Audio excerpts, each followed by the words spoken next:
है धर्म के नाम पे जो जबरदस्त धंधा जो चल रहा है ये काफ़ी निंदनीय है। प्रयागराज के बारे में आपने कहा, धर्म ही बचा हुआ है, सारी सरकारें धर्म का ही धंधा कर रही हैं।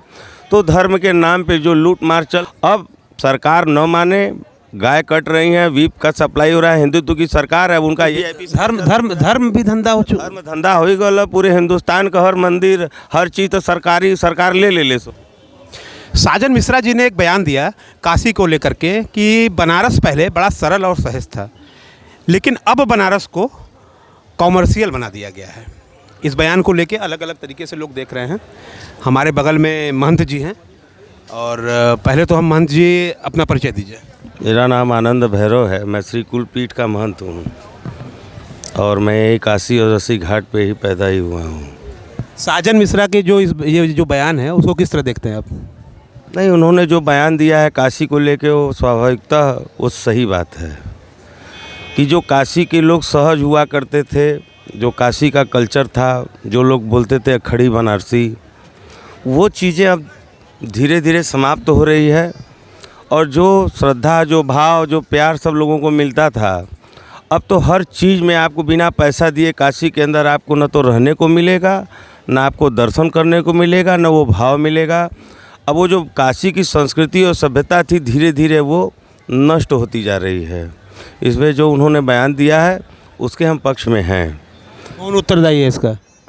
इसके उत्तरदायी आजकल का जो सोशल मीडिया और तमाम जो चल रहे हैं, पाश्चात्य कल्चर हमारे ऊपर जो हावी हो रहे हैं, और हर आदमी कम समय में ज़्यादा पैसा कमाने की जो लालच आदमी के दिल में आ गया है, इसी वजह से हर जगह लूट मार मचा हुआ है। आप भाई, हम प्रयागराज से आ रहे हैं तो प्रयागराज में भी यही कंडीशन है कि अगर आप मोटरसाइकिल से कोई अगर मदद कर रहा है तो जहाँ 200-100 रुपया लेना चाहिए वहाँ 1,500-2,000 हज़ार रुपया वसूला जा रहा है।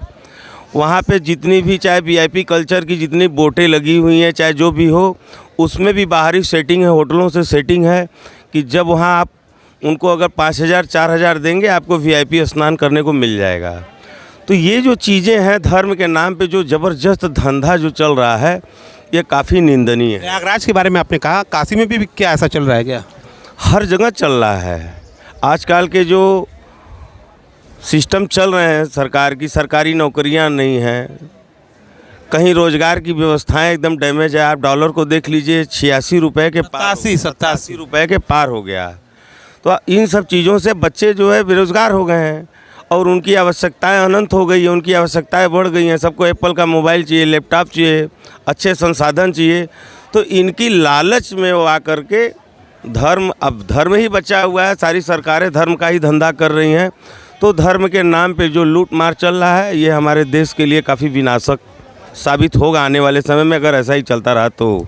अच्छा, शंकराचार्य ने भी एक आरोप लगाया है लोगों पे कि कुछ आंकड़े भी छुपाए जा रहे हैं मृत्यु के। अखिलेश जी भी कहते हैं कि मैं भी इस्तीफा दे दूंगा अगर मुझे आंकड़े नहीं मिले। इस तरह का क्या बवाल चल रहा है देश में? गुरुजी ने कहा कि अखिलेश के सरकार में भी जब कुंभ लगा था तो वहाँ भी मौतें हुई थी, और दूसरी सरकारें आई तो वही पूछ रहे हैं पत्रकार बंधुओं से कि भाई उनके भी सरकार में हुआ। तो गुरुजी ने कहा कि अगर वो नालायक है तो क्या ये भी नालायक है? तब जब आप 140 करोड़ 100 करोड़ लोगों को बुलाने की व्यवस्था आप बनाए थे तो 40 करोड़ आए तो दुर्व्यवस्था कैसे हो गई? अगर 100 करोड़ को बुलाए 140 करोड़ आए होते अगर वहाँ, तब दुर्व्यवस्था हो सकती थी। हमने ये देखा कि वहाँ 36 से 37 पुलें हैं, 6-7 पुलों को चला करके उस बाकी पुलों को बंद कर दिया गया। पानी के वेब को और जनता के जनसैलाब को अगर रोकने की कोशिश करेंगे तो ऐसी घटनाएँ घटेगी। इसमें जो प्रशासनिक तौर पे जो लोग वहाँ अधिकारी थे उन लोगों की कमियों की वजह से सरकार को इन चीज़ों का सामना करना पड़ रहा है। इसमें सारी जिम्मेदारी वहाँ पे जो लोग ड्यूटी पे थे, सारे मुख्यमंत्री जी को तो पता नहीं है कि ये घटना हो सकती है, तो वहाँ करंट निर्णय वहाँ के अधिकारी को लेना चाहिए था। तो उस अधिकारी ने काम सही तरीके से नहीं किया, जिससे सरकार को आज इन चीज़ों का सामना करना। आपका कहना है कि महाकुंभ में उत्तर प्रदेश सरकार, योगी सरकार फेल है पूरी तरह? हम योगी सरकार को नहीं कहेंगे। योगी जी ने तो अपनी तरफ से पूरी कोशिश की कि वहाँ अच्छी से अच्छी व्यवस्था हो। मोदी जी ने और तमाम देश के बाहर से सारे लोग आए, लेकिन वहाँ की जो मूल प्रशासन थी लोकल, उन लोगों ने उन दुर्व्यवस्थाओं को जो भगदड़ हुए उसके जिम्मेदार वो लोग हैं, उन पे कार्रवाई होनी चाहिए। अच्छा, कुछ लोग अभी मुक्तेश्वरानंद जी को शंकराचार्य मानने से इनकार कर रहे हैं, हर जगह चर्चा हो रही है। कई लोग सोशल मीडिया में देखता हूँ, जनता में भी काफ़ी आक्रोश है उनके प्रति। नहीं नहीं, उनके प्रति वो जगत गुरु शंकराचार्य हैं। स्वामी श्री स्वरूपानंद जी महाराज के दो शिष्य थे, वो दो पीठाधीश्वर थे। एक पीठ के सदानंद जी महाराज जो द्वारिका में हैं वो हैं, और जोशी मठ के उत्तराधिकारी यही हैं और वो शंकराचार्य हैं। और ये जो लोग हैं वो गलत तरीके से अपना यूट्यूब चैनल या चाहे फेसबुक पे चाहे व्हाट्सएप पे, उनका सही परिचय नहीं है। वो केवल प्रेमानंद बचाओ में उतरे हैं, प्रेमानंद जी महाराज बचाओ में उतरे हैं। महाराज बहुत ही तपस्वी आदमी है, और शंकराचार्य की गरिमा अलग है। शंकराचार्य पद पे जो हैं वो सारे लोग, देश की जनता उनकी बातों को मानती है।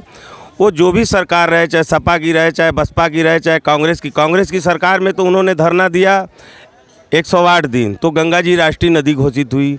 सोनिया गांधी ने जो कह दिया कि रामेश्वरम जो सेतु है वो काल्पनिक है, तो उसके खिलाफ उन्होंने आवाज़ उठाई और दिल्ली में, और उस स्थान को राष्ट्रीय। अब सरकार न माने, गाय कट रही हैं, वीप का सप्लाई हो रहा है, हिंदुत्व की सरकार है। उनका यही कहना है कि आप गौ माता को राष्ट्र माता घोषित कर दीजिए।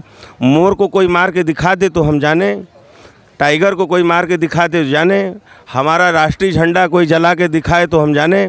तो उसी तरह जिस दिन आप गौ माता को राष्ट्र माता घोषित करा देंगे, किसी की हिम्मत नहीं होगी कि उनको कोई काट दे। महंत जी, इसमें समस्या क्या आ रही है? राष्ट्रमाता घोषित करने में क्या समस्या आ रही है सरकार को? तमाम उत्तराखंड की सरकार, महाराष्ट्र की सरकार ने राज्य माता घोषित किया है।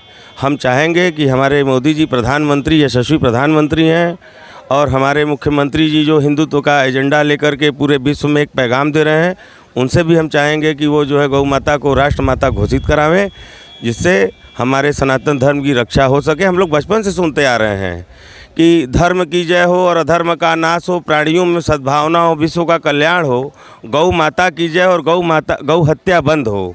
ये हम लोग जब छोटे छोटे थे, स्वामी करपात्री जी महाराज के ऊपर जो है गोली चलाई गई कांग्रेस के सरकार में, तो उस समय से आंदोलन चल रहा है। और हमारा हिंदुत्व की सरकार है, सनातन की सरकार है। सरकार से मेरा विनम्र निवेदन है कि जल्द से जल्द गौ माता को राष्ट्र माता का दर्जा दे, जिससे कि हमारे सनातन धर्म और संस्कृति की रक्षा हो सके। आखिरी सवाल है, अजय राय जी ने भी कहा इस मामले पे, साजन मिश्रा जी के बयान पे अजय राय जी ने ये कहा कि किसी भी बनारसी से पूछ लीजिए, वो बता देगा कि क्या बदलाव हुआ है और क्या कमर्शियल हुआ है।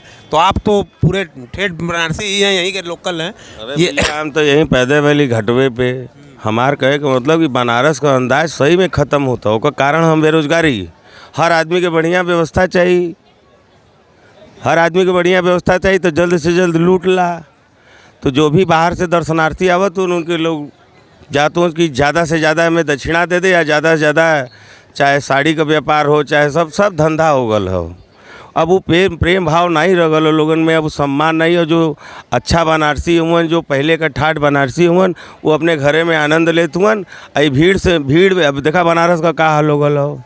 इतना एक प्रोपगंडा फैला देवल गल कि सब व्यवस्था चरमरा गल। पलट प्रवाह का नाम दिया जा रहा है प्रयागराज से इधर। पलट प्रवाह का मतलब कि विनाश का प्रवाह है। लोग जो यहाँ मूलतः रहे वाला वो खाए नहाए बदे परेशान हो, उस सुकून से अपने बच्चन के स्कूले नहीं ले जा पावत हो। स्कूल भी बंद कर दिए गए। बंद कर देला तो बहुत बढ़िया काम भल का। ये हमसे तो पैसा सरकारी स्कूल वाले कायदे से लेते हुए, ऐसा तो नहीं ना कि सरकार कह दे कि चला ठीक हो 1 महीना का फीस मत दा। कुंभ का अस्पतालों की संख्या भी बहुत ज़्यादा है। अस्पताल का संख्या हो, सब प्राइवेट हो, सब लूट मचल हो। अस्पताल बिक गल, विद्यालय बिक गल, सब कमर्शियल हो गल। तो आदमी का करी? वो चाहिए ना कि ज़्यादा से ज़्यादा हमके अपन आवश्यकता पूर्ति करे के, लड़का के बढ़िया पढ़ावे के हो, तो हम लूटी। यही बदे कमर्शियल व्यवस्था हो गल हो। आ कमर्शियल तो सरकारे बना दिले हो कि जब तक तू 350-400 रुपया का टिकट न लेबा तो तुके बढ़िया दर्शन न मिली। VIP ऐसे रोज आवत हुआ, रोज VIP। धर्म भी धंधा हो चुका, धर्म धंधा हो गल। पूरे हिंदुस्तान का हर मंदिर, हर चीज़ तो सरकार ले सोके। वहाँ का पंडा पुजारी सब बेकार हो गए हुआ, भिखारी हो गए हुआ। अगर कोई मंदिर में कोई दक्षिणा कोई के दे देले तो ओके वीडियो में आ जाता, ओके नौकरी से बाहर कर देवल जाता। ये कल्चर आ गल हो। तो आदमी के कितना 10,000 रुपया 15,000 रुपया में आदमी का करी बतावा? इतना महंगाई हो। 15,000 रुपया में तू एक रूम लेके नहीं रह सकल अपन, तू बच्चा बीवी लेके। आपे पत्रकार हुआ, आपे के पैसा न मिली लेके मेहनत करत हुआ, अगर तू बढ़िया लेटेस्ट न्यूज़ न देबा तो कि कोई पूछी? कोई न पूछी। ये सही है। तो क्या संदेश देंगे लोगों को, क्या संदेश देंगे? बेरोजगारी बड़ी बड़ी बात महंत जी आपने की है आज के इस दौर में, बड़ा प्रसन्न हुआ आपसे बात करके। बेरोजगारी इतना बड़ा मुद्दा है, इस पे बात क्यों नहीं होती है मेन स्ट्रीम मीडिया में? इसीलिए तो धर्म का धंधा चलाया जा रहा है कि लोग परेशान रहे, उसी में बिजी रहे। हम कह रहे हैं कुंभ में नहा करके आज अमेरिका से लेके जापान से लेके सब अपनी अर्थव्यवस्थाओं को मजबूत करते चले जा रहे हैं। एआई और चीन ने भी कुछ बना दिया है। हम बना दिया। और हमारे यहाँ क्या हो रहा है, सारे जो नौजवान, हमारा नौजवान भारत है, आज रोड पे आया गया कटोरा लेके भीख मांग रहा है, और उनके केवल धर्म और हिंदू मुस्लिम में फंसा करके देश की अर्थव्यवस्था और रीढ़ की हड्डी को चरमरा के तोड़ दिया जा रहा है। और ये संभले नहीं संभलेगा आने वाले समय में, अगर ये सरकारें अगर चेतेंगी नहीं तो। ये थे हमारे साथ महंत जी, जो राष्ट्रीय मुद्दों से लेकर के हर मुद्दे पर बेबाकी से अपनी राय रखते हैं। और इन्होंने भी यही बताया कि बनारस में बदलाव तो हुआ है। यहाँ बेरोजगारी को लेकर के इन्होंने बड़ा प्रश्न किया। हॉस्पिटलों में, यहाँ पे अस्पतालों में जो लूट मची हुई है, बेबाकी से इन्होंने अपनी बात को रखा। और महंत जी के साथ जितेंद्र यादव, रिपब्लिक हिंदुस्तान के लिए धन्यवाद।